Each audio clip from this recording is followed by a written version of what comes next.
Hey VC, how's it going? Today, I want to talk about record labels. I'm going to be showing my 5 least favorite record labels in my collection and my 5 favorite record labels in my collection. Now, you may disagree, you're entitled to be wrong, but again, these are my opinions. So I'm going to start off showing what I feel aesthetically. I'm not talking about the quality of the artist on that label.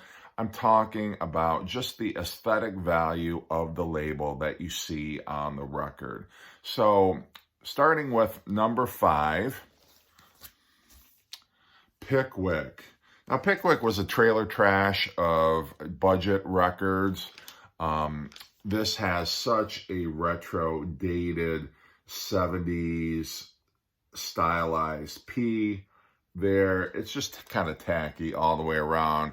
When you pulled out a record and you saw Pickwick, it was like, PU, no thanks. But this is actually Beatles' first live recordings. So I do have a couple of Pickwick. If you're an Elvis fan, you probably also have a couple of Pickwick records.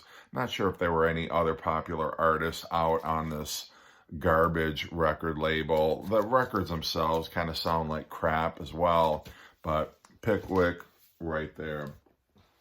Now, this next one is the leisure suit of record labels, and I'm talking about Epic.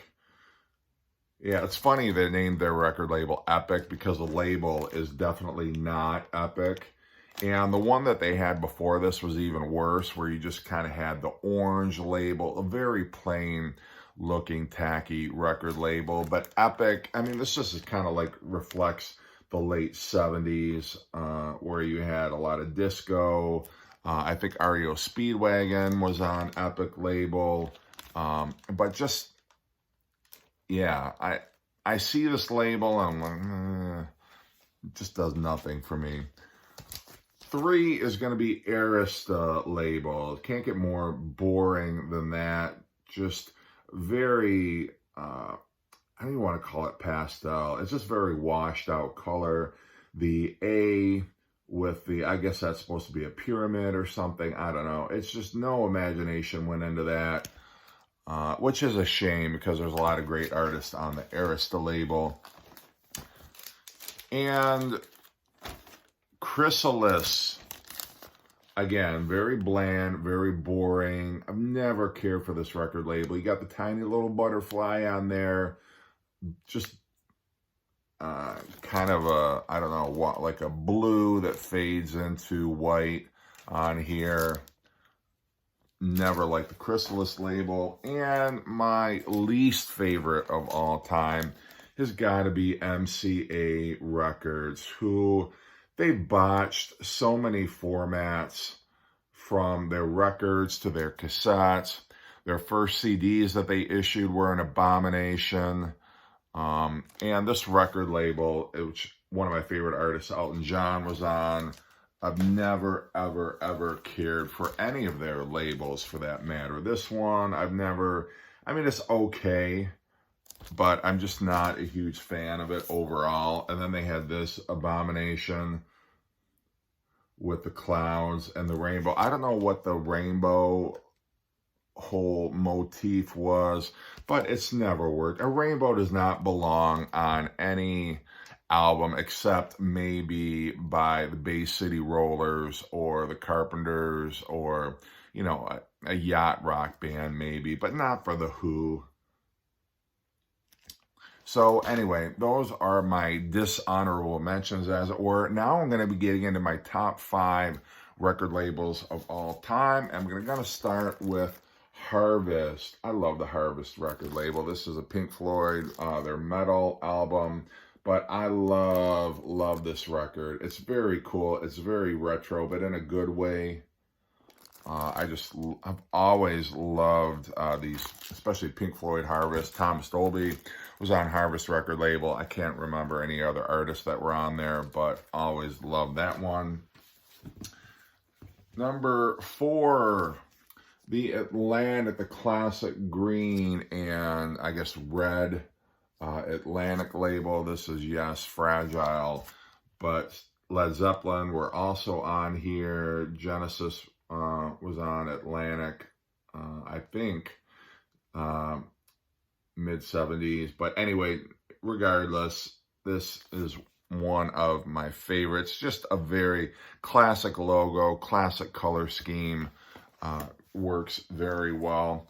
Number 3. Now, this is where a record label did the Who justice. I'm talking about the Deca label, which incidentally turned down the Beatles in their early days. But yeah, love the Deca. And this is how you can, if you're going to do like a rainbow or the colors of the rainbow, this is a tasteful way to do it. Again, it's got another retro feel to it, but it's a very classy retro look to that label. Number 2, I'm going to go a little towards the jazz side. And this happens to be a Charles Mingus record. It's the Black Saint and the Sinner Lady. The Impulse record label. Look how classy that is. You got just I love how it's, the Impulse is in 4 different spots on the record. I love just sort of the regal look of that label, which is what jazz deserves. And it's just an interesting label to look at. And you can stare at it, and it's very, very pleasing to the eye. That was the actual record. And then my all-time favorite label has got to be, and anybody gets excited when you're shopping for records and you find one of these, of course, the Columbia 6i. This happens to be the only one I think that I own. I've got a Bob Dylan, but I think it's like a 2 or a 4i. This is the only 6i. It's Johnny Mathis, Merry Christmas. But still, that Columbia label is just very, very classic. You know, so well done. Represented their brand so well. Represented their artist so well. Of course, you had Miles Davis, which was also on the Columbia label. So many great artists. But that is my number 1. So anyway, just kind of a fun video to show some record labels. Let me know in the comment section what you would pick. And have a great day.